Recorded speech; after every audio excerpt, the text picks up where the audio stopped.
नमस्कार, आदाब, मैं शरी यासिर। स्वागत है आप सभी का सियासत टीवी के हिंदी समाचार में। सबसे पहले देखते हैं हेडलाइंस। 40 साल बाद नई शुरुआत, पीएम मोदी के दौरे से भारत न्यूजीलैंड के रिश्तों को नई उड़ान। पंजाब निकाय चुनाव पर सियासत तेज, बीजेपी पहुंची राज्यपाल के दरबार, प्रक्रिया पर जताई आपत्ति। बच्ची जवान होती तो माँ बाप के सिर पर बोझ हो जाता है, रेप और शादी वाले बयान के बाद बोले मौलाना रशीदी। प्रशांत किशोर का बीजेपी पर बड़ा हमला, बोले अब तक लोग डर से भागते थे, पहली बार उम्मीदवार भागा। मध्य प्रदेश के दतिया में नरोत्तम मिश्रा के समर्थकों का हंगामा, पुलिस ने दागे आंसू गैस के गोले, डीएम एसपी समेत 8 पुलिसकर्मी घायल। ट्रंप बोले अगर ईरान ने कराई मेरी हत्या तो अमेरिका कर देगा बर्बाद, 1000 मिसाइलें लॉक एंड लोडेड। अब समाचार विस्तार से। भारत और न्यूजीलैंड ने अपने रिश्तों को नई ऊंचाई देते हुए द्विपक्षीय संबंधों को आधिकारिक तौर पर रणनीतिक साझेदारी का दर्जा दे दिया है। दोनों देशों ने India New Zealand strategic partnership road map 2030 को भी मंजूरी दी है।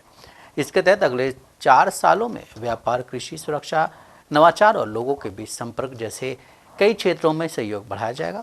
देश के प्रधानमंत्री नरेंद्र मोदी की न्यूजीलैंड पर बड़ा फैसला लिया है। खास बात यह है कि इससे किसी भारतीय प्रधानमंत्री की 40 सालों बाद पहली आधिकारिक न्यूजीलैंड यात्रा है। भारत और न्यूजीलैंड की ओर से जारी संयुक्त बयान के मुताबिक दोनों प्रधानमंत्रियों ने द्विपक्षीय संबंधों को स्ट्रेटेजिक पार्टनरशिप तक पहुंचाने पर सहमति जताई है। फ्रेंड्स, हमारी स्ट्रेटेजिक पार्टनरशिप को सार्थक बनाने के लिए हम दोनों देशों की स्ट्रेंथ को प्रैक्टिकल कोऑपरेशन में बदल रहे हैं। फिनटेक के क्षेत्र में हम भारत के यूपीआई और न्यूजीलैंड के पेमेंट सिस्टम को जोड़ने पर आगे बढ़ रहे हैं। एग्रीकल्चर, डेयरी और फूड प्रोसेसिंग में हमने सहयोग का एक मजबूत खाका बनाया है। इसका लाभ हमारे किसानों और पशुपालकों को मिलेगा। ट्रेडिशनल मेडिसिन में न्यूजीलैंड और भारत दोनों की समृद्ध और जीवंत परंपराएं हैं। आज हमने हमारे स्वास्थ्य सहयोग में ट्रेडिशनल मेडिसिन की भूमिका बढ़ाने पर सहमति व्यक्त की।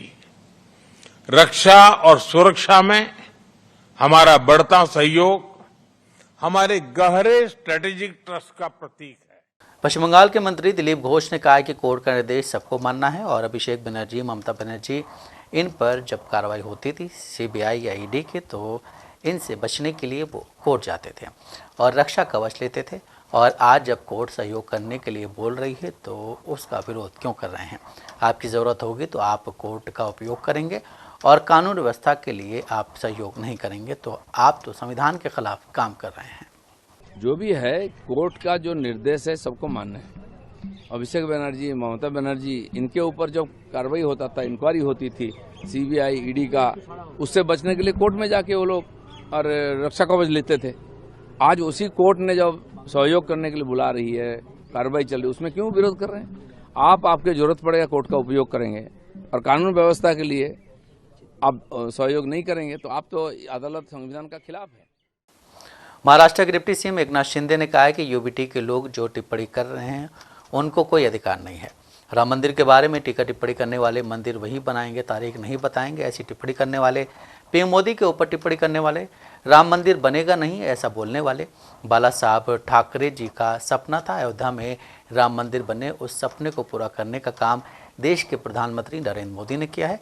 इसलिए मैं यही कहूँगा, जो राम मंदिर में करोड़ों लोगों की आस्था है, राम मंदिर मामले में जो भी दोषी होंगे उसको बख्शा नहीं जाएगा। लेकिन जो लोग आज बोल रहे हैं जो राम का नहीं, वो किसी काम का नहीं, राम भक्त राजनीति समझते हैं और राम भक्तों का अपमान करने वालों को राम भक्त बख्शेंगे नहीं।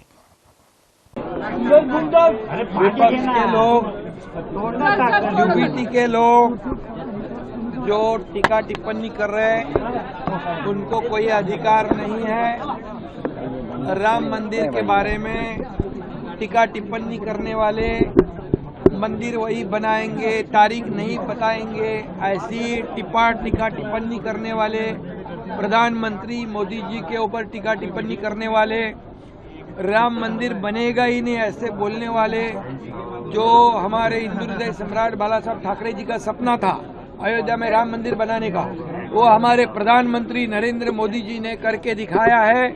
इसलिए मैं यही कहूंगा, जो राम मंदिर में जो करोड़ों राम भक्तों की आस्था है, श्रद्धा है, आदरणीय प्रधानमंत्री मोदी जी की श्रद्धा है, वहाँ के मुख्यमंत्री योगी आदित्यनाथ जी की श्रद्धा है, और करोड़ों राम भक्तों की श्रद्धा को ध्यान में रखते हुए जिन्होंने भी राम मंदिर में जो घटना घटी है, जो भी दोषी होंगे उनको किसी को भी नहीं छोड़ेंगे वो लोग। लेकिन जो आज बोलते हैं उनको मैं यही कहूंगा कि उनको पता चल चुका है कि अभी जो राम का नहीं वो पंजाब बीजेपी ने राज्य की नगर निगम, नगर परिषद और नगर पंचायत चुनाव के साथ साथ मेयर और अध्यक्ष पदों के चुनाव में लोकतांत्रिक प्रक्रिया से छेड़छाड़ का आरोप लगाते हुए आज राज्यपाल को विस्तृत ज्ञापन सौंपा है।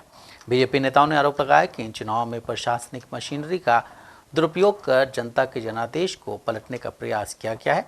पार्टी ने पूरे मामले की स्वतंत्र और समयबद्ध जांच कराने तथा जहां लोकतांत्रिक प्रक्रिया प्रभावित हुई है वहां दोबारा चुनाव कराने की मांग की है।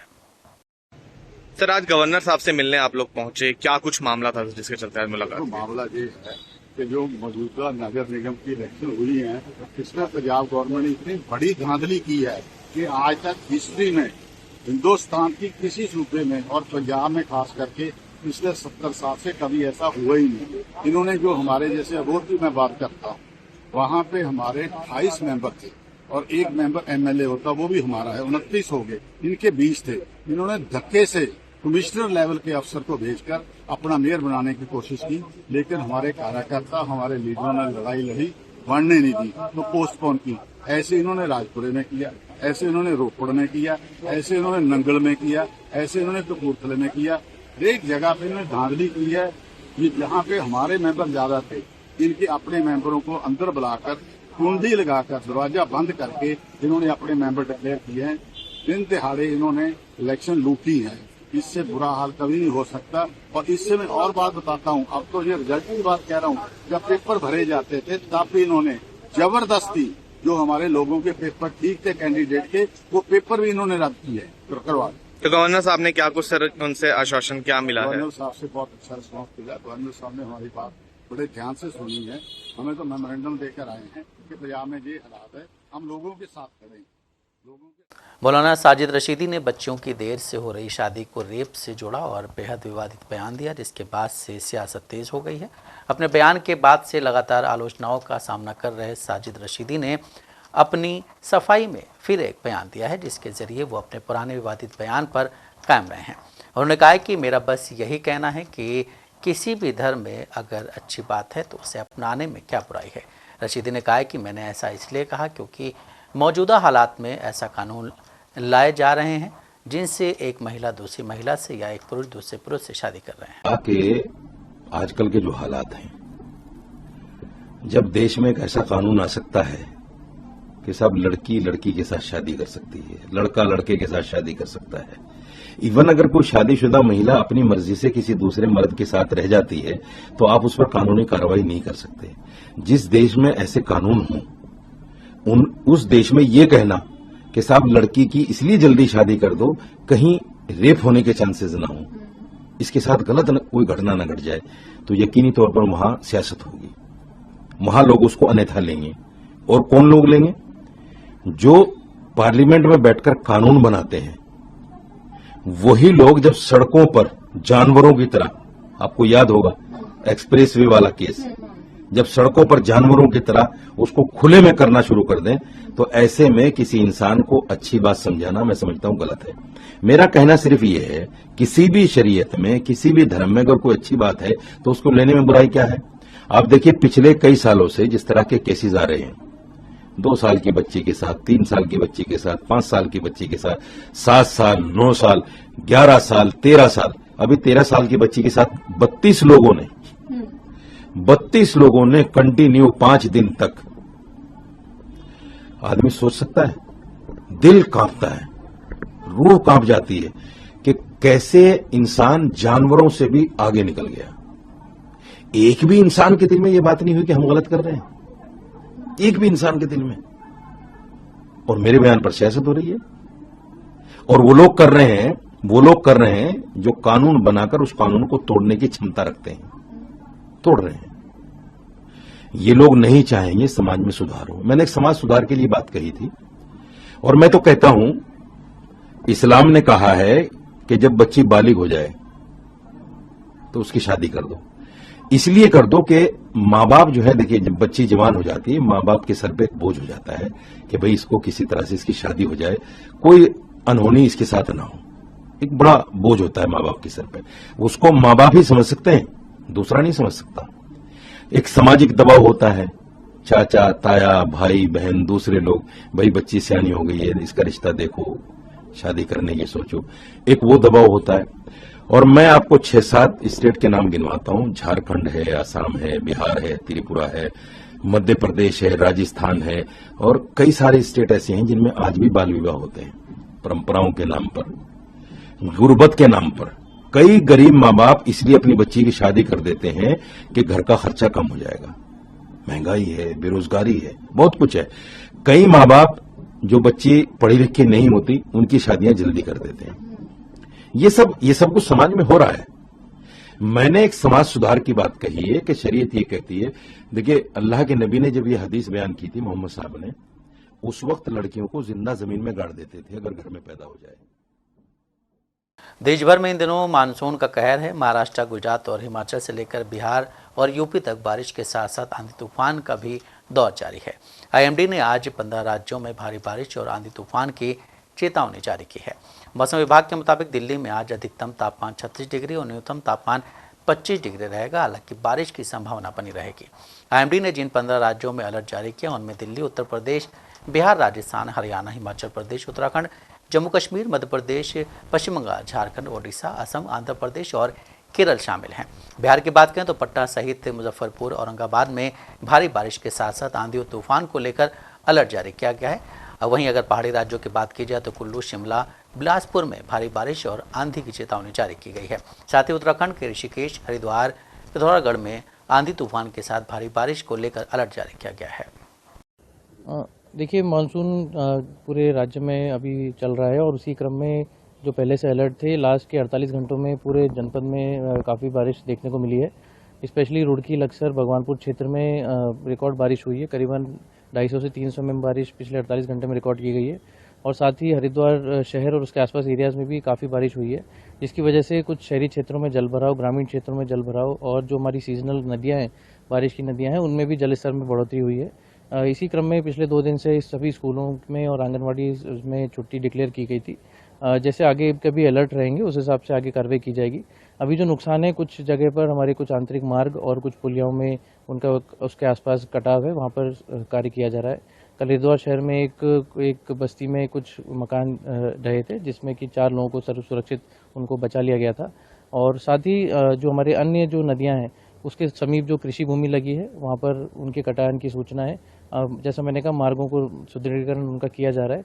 शहरी क्षेत्र में भी कई जगह निर्माण कार्य हमारे चल रहे हैं, एनएच के, कुंभ के, उन कार्यों को भी लगातार मॉनिटर किया जा रहा है। कहीं किसी प्रकार की जानहानि नहीं है। और इसी क्रम में जो भी अन्य जो कार्यदायी संस्थाएं जो कावड़ के लिए, कुंभ के लिए काम कर रही हैं, उनको भी हिदायत दी गई है कि जो सभी कार्य सुरक्षात्मक तरीके से करें।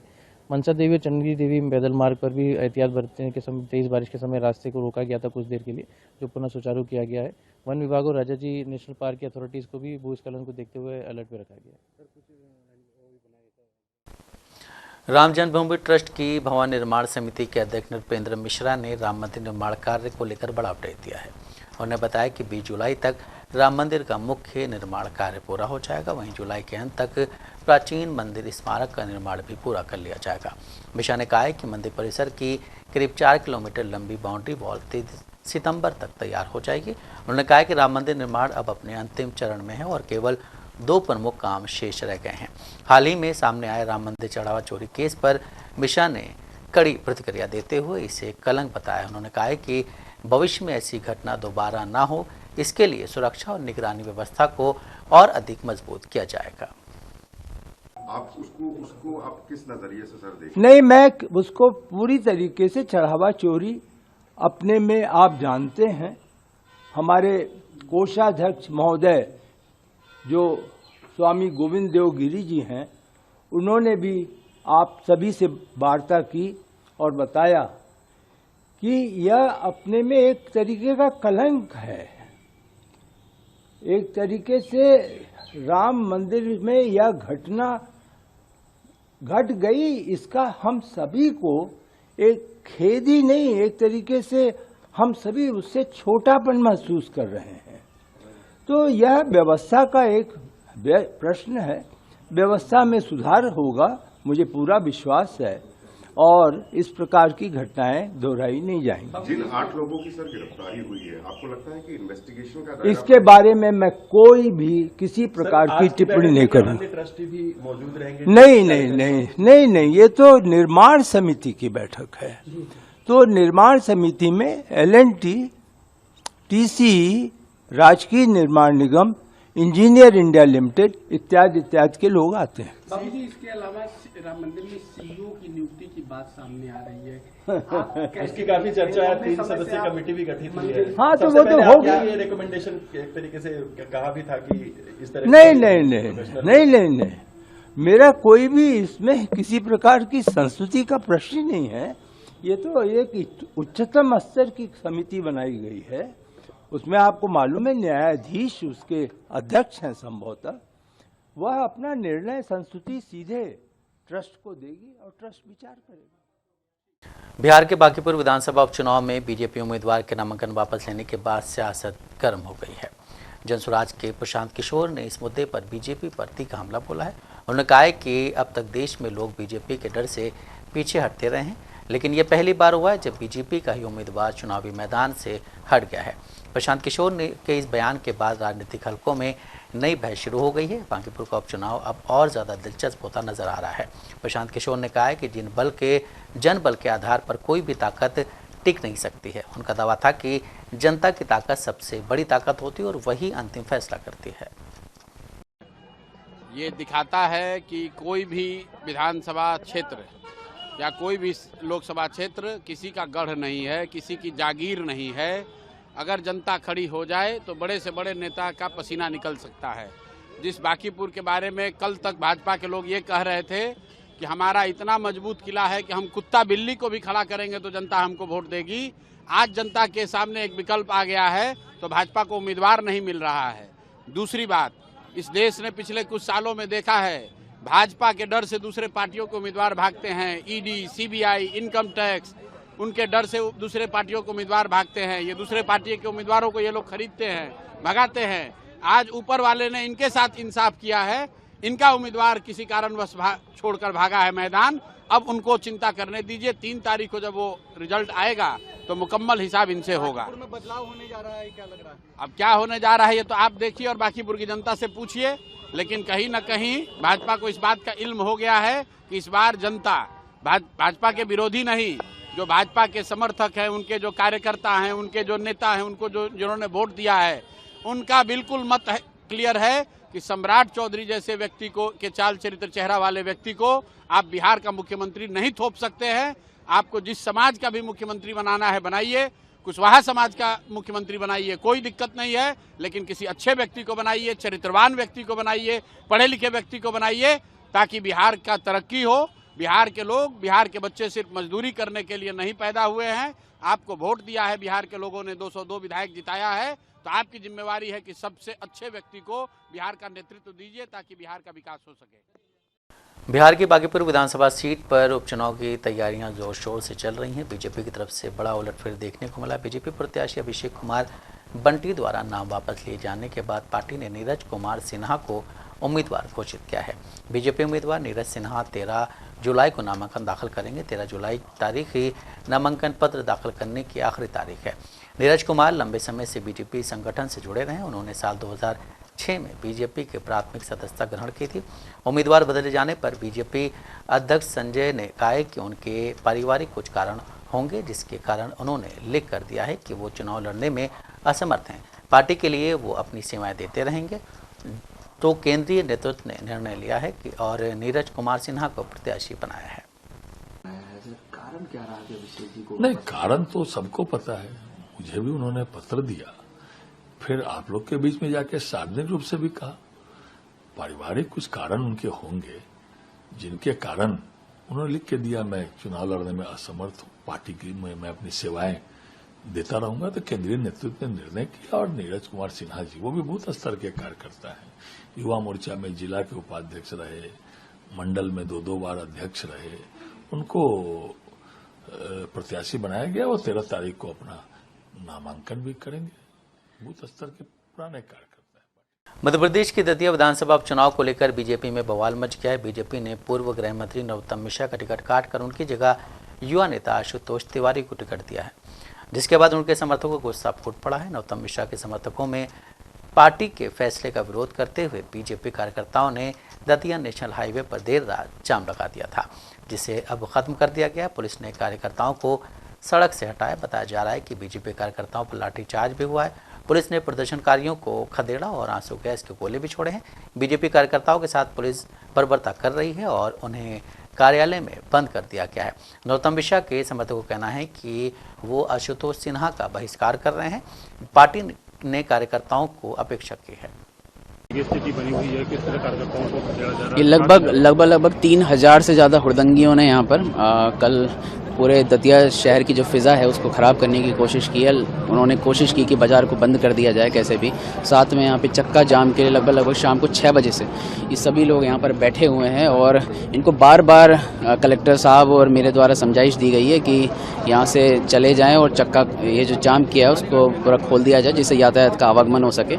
इस कारण से कई सारे जो महिलाएँ और बच्चे हैं उन लोगों ने बहुत सफ़र किया। लगभग 15 किलोमीटर से अधिक का जाम लगा, जिससे सीमावर्ती जो ज़िले हैं उनको भी बहुत अफेक्ट होना पड़ रहा है। इसकी वजह से इनको बार बार समझाइश दी जा रही थी। इसी क्रम में लगभग 4 बजे समझाइश देने के पश्चात इन्होंने अचानक पुलिस पे पथराव शुरू किया।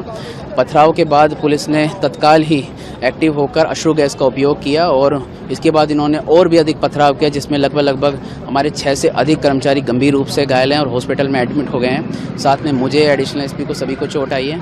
इस पर हम लोगों ने अश्रु गैस का और इनको पूरा डोमिनेट करके इनको भगाया है। मध्य प्रदेश की दतिया विधानसभा सीट पिछले कुछ दिनों से काफ़ी चर्चा में है। इस सीट पर उपचुनाव होने हैं। इसी बीच उपचुनाव से ठीक पहले बीजेपी ने एक बड़ा दांव खेलते हुए अपने सबसे भरोसेमंद नेता और पूर्व मंत्री डॉक्टर नरोत्तम मिश्रा को साइडलाइन कर दिया और दूसरे युवक को चुनावी मैदान में उतार दिया है। जैसे ही पार्टी की तरफ से ये घोषणा हुई उसके बाद पार्टी के स्थानीय नेताओं और कार्यकर्ताओं में नाराजगी खुलकर सामने आ गई। वहीं बीजेपी के जिला अध्यक्ष सहित पूरी जिला कार्यकारिणी ने सामूहिक इस्तीफा दे दिया है। कांग्रेस नेता उदित राज ने कहा है कि बीजेपी में आगे बढ़ने वाले किसी भी व्यक्ति को नीचे गिराने की संस्कृति है। उदाहरण के तौर पर शिवराज सिंह चौहान लगभग 9 लाख वोटों से जीते थे, लेकिन उन्होंने उनका कद कम कर दिया। वहाँ कोई आंतरिक लोकतंत्र नहीं है। नरोत्तम मिश्रा की स्थिति से ये पता चलता है कि भारतीय जनता पार्टी में कल्चर है कि थोड़ा कोई आगे बढ़े तो उसका पर कतर देना चाहिए। जैसे शिवराज सिंह चौहान लगभग 9 लाख वोटों से जीते और मोदी जी बामुश्किल 1.5 लाख वोट से जीते। तो शिवराज सिंह चौहान का कद छोटा करने के लिए, उनको अपना जगह दिखाने के लिए केंद्र में ले आ दिया और केंद्र में अब कोई जानता ही नहीं। मोहन यादव के पहले नरोत्तम मिश्रा को पूरा मध्य प्रदेश में देश जानता था और हालांकि ये बहुत कम्युनल स्टेटमेंट देते रहे, उसके लिए भी जाने जाते थे। तो भारतीय जनता पार्टी में जो थोड़ा सा इंडिपेंडेंट हो, आज़ाद हो, जिसका नाम हो, उसको उसका स्थान दिखा दिया जाता है। वहाँ कोई डेमोक्रेसी नहीं है, वहाँ सब गुलाम है। और थोड़ा जो गुलामी से ऊपर उठना चाहता है तो नरोत्तम मिश्रा जैसे ही हालत होती है। पूरे बीजेपी में कोई पार्टी नहीं है, ये 2 लोगों का गिरोह है, ये गिरोह के सरगना है। वहीं अमेरिका और ईरान के बीच तनाव एक बार फिर खतरनाक मोड़ पर पहुंचता दिख रहा है। अमेरिकी राष्ट्रपति डोनाल्ड ट्रंप ने ईरान को सीधी सैन्य चेतावनी देते हुए दावा किया कि अगर ईरानी सरकार ने उनकी हत्या या हत्या की कोशिश की तो अमेरिका की 1000 मिसाइलें पहले से ईरान पर निशाना साधे तैयार हैं। डोनाल्ड ट्रंप ने सोशल मीडिया प्लेटफॉर्म पर लिखा है कि अगर ईरानी सरकार दुनिया के किसी भी हिस्से से उनकी हत्या या हत्या की साजिश को अंजाम देती है या ऐसा करने की कोशिश करती है तो अमेरिका तत्काल जवाब देगा। ट्रंप ने दावा किया है कि 1000 मिसाइलें पहले से इस्लामिक रिपब्लिक ऑफ ईरान की ओर निशाना साधे तैयार हैं और ज़रूरत पड़ने पर हज़ारों अन्य मिसाइलें भी तुरंत तैनात की जाएंगी। उन्होंने कहा है कि अमेरिकी सेना को पहले आदेश दिया जा चुके हैं और ज़रूरत पड़ने पर 1 साल तक और आवश्यकता पड़ने पर उससे भी अधिक समय तक ईरान के हर हिस्से को पूरी तरह तबाह करने की क्षमता और तैयारी अमेरिका के पास है। हिंदी समाचार यहीं समाप्त होता है। मुझे दें इजाज़त। आप बने रहें सियासत टीवी के साथ।